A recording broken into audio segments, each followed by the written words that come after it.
what's next for you? You're writing and the Night School series. How do you see it evolving? Is there anything you're looking forward to writing as well? Is there a favourite scene that you planned and that you're looking forward to? Because I have that in my writing. Like, I want to write up to that scene. Yeah. And like, I wish I didn't have to write up to that scene. Yeah. I just want to write that scene. Yeah. Like, well, I'm currently, my laptop's in my bag. I'm writing the 4th book. And and I'm just getting up to the point where there's going to be this like amazing love scene between 2 of the characters. I can't tell you which 2. Is it unexpected, 2 characters? It depends on how far you are in the series, and also which side you're on in the Ali Carter-Sylvan triangle that I've designed. It is 2 of those 3 people, and I can't wait to write it. I've been building up the romance in book 4. To the point where it's like they just have to make out wildly, and so I just have to do it. That point in our lives. So but it's taking forever to get to it because there has to be fighting and there has to be thrills, and I'm like, no, I want to get to the kissing because I love writing kissing scenes, and then their relationship and things will happen. So I like writing romantic scenes, and I like writing fight scenes, and having never been in a fight in my life, the fact that I like writing fight scenes is really surprising to me.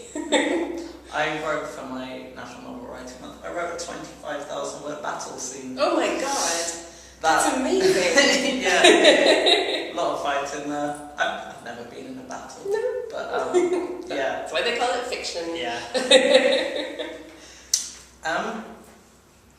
As an author, what do you think of fan fiction?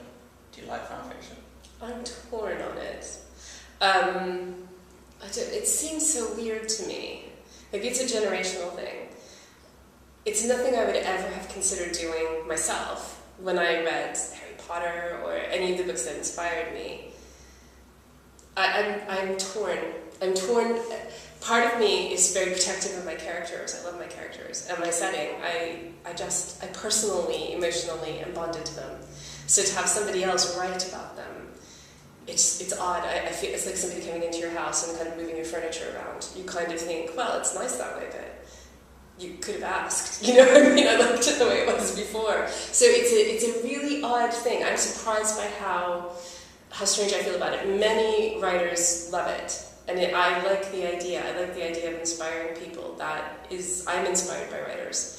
And I want to go up to them and tug their jackets and tell them, you inspired me, you know. and I think in a way that's what fan fiction is. So I would say I like it and it scares me all at the same time. Yeah. So if that makes sense. Yeah. Because I wrote a fan fiction novel. That was my National Novel Writing Month. Yeah. I wrote my own personalised backstory of the dwarves and the Hobbit. Wow. So I sort of developed their characters because they're not written at all into the Hobbit, and that's what Peter Jackson did.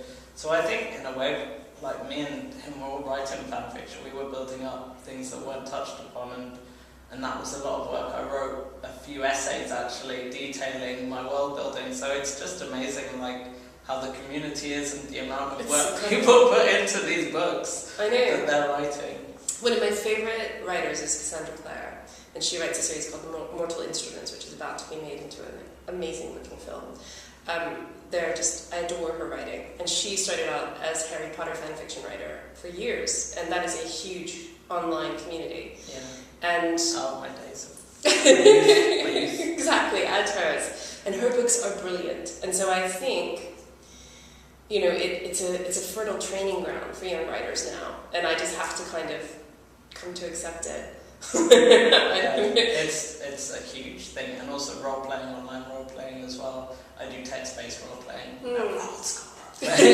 So we write things this big in our scenes, and you could probably write a novel that way. It's all so good, even if, I mean, it is role-play. That is practice. That's an exercise. That's like running. If you're a runner, if you're writing those things, each one you write will get better. Each one you write, you get better. So, as much as I'm not wild about it, I like from the perspective of don't touch my characters. Yeah. At the same time, I think if it takes writers and inspires them and they become writers and they get published and I love their books and they're out there, then it's fantastic. Yeah, like I have own characters, and like some people like write them into their role plays, and I guess because I've grown up from when I was 11, started reading these fanfictions and writing these fanfictions. I've grown up with fanfiction. It's just been normalised for me. Like, if you like a book, you want to write something about it, you find a community and you write fanfiction. It's that easy now. You can Google it. Have you find any nice called fanfiction? There was some. I did a Google. There is a bit. It's in French and Spanish mostly. Okay. Night school is crazy popular in Spain and Latin America and France, and so most of it is. And I think you sent it to me. I get it quite a bit. So and I'm cool with it. Do you read French and Spanish? I read French. Okay. Spanish I Google Translate. Okay. Google Translating a fanfiction. But exactly, it's effective. But yeah, no, I understand what you're feeling about the characters. I'm like, my way, like, this is my character. But like, it's cool you're doing that with the character. Yeah, this is my character. Yeah. But yeah, I did actually notice you have like a huge like fan base, like already. Like, I mean, like not already, but like it's been like you've been published for year and a half, and like people are crazy about it. It's an amazing feeling. I'm lucky in that it's sold in so many countries, so it's just got a Czech translation deal in the Czech Republic. That's its 21st translation deal, so it's in 21 languages, and so it has resonated differently in different places. So Germany, in Europe, it's just been phenomenal. It's just been so embraced, and I'm kind of fascinated by that. And people ask me in Germany and France, why do you think it's so popular? And I was like, I don't know. I'm so happy, but I don't know. And that's kind of how it's. In Latin America, I have so many great, lovely readers in Latin America who write me wonderful, amazing letters and emails. It's incredible. I'm going to write a book because I want. Just so you can get, like, one day when the first book is out, I got a letter from Peru. And the girl in Peru was saying, oh my god, I really loved your book. Would you know when book 2 comes out in Peru? And I didn't know how to tell her. I didn't know book 1 was out in Peru. Nobody told me. Exactly. I'll send you it personally. I'm guessing next year. Yeah. And then it will come out in a country, because you don't get told. It's something that they don't tell authors. But foreign publishers don't tell you. So I've sold Spanish rights to one company, one publisher. And they can sell it anywhere in the Spanish-speaking world. And they don't inform me, because that would take time, and also be like, they'd be constantly sending me emails going, guess what, it's coming out in, in Bulgaria. Bulgaria is not Spanish. Bogota, or whatever, And so I will suddenly get a flood of emails from Colombia, or a flood of emails from Ecuador, and think, oh, so just come out in Colombia, or Ecuador. Yeah. It's a great mystery. Yeah, I get sort of the similar thing. I was in a documentary a few years back, and that's been re-released all over the world. So like suddenly I'll read some comments I get, and they're like, "Oh, this is all from Australia."